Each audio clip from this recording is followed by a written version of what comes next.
কি ব্যাপার ভাই, আপনি নাকি বলছেন যে আপনি নেক্সট উইকে সাইনবোর্ড দিতে পারবেন না? আমি তো আপনাকে ফুল অ্যাডভান্স করে দিয়ে আসছি। আমার নেক্সট উইকে সাইনবোর্ড লাগবে।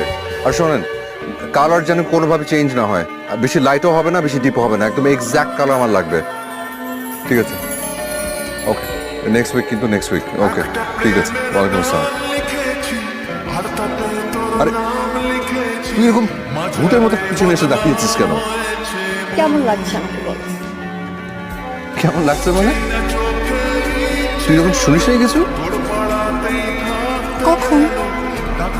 তোর এখানে কিচ্ছু ঢোকে নাই? আমি তোকে দেখার পর পরই তো বললাম তোকে দেখতে সুন্দর লাগছে। শুধু সুন্দর লাগলে হবে, পিচ্ছি লাগছে কিনা বল? ও না, পিচ্ছি লাগছে না, দেখে মনে হচ্ছে এখনই কোনো একটা বোম্বাই মরিচের দোকানদারের সাথে তোকে বিয়ে দিয়ে দেওয়া যাবে। আচ্ছা যা।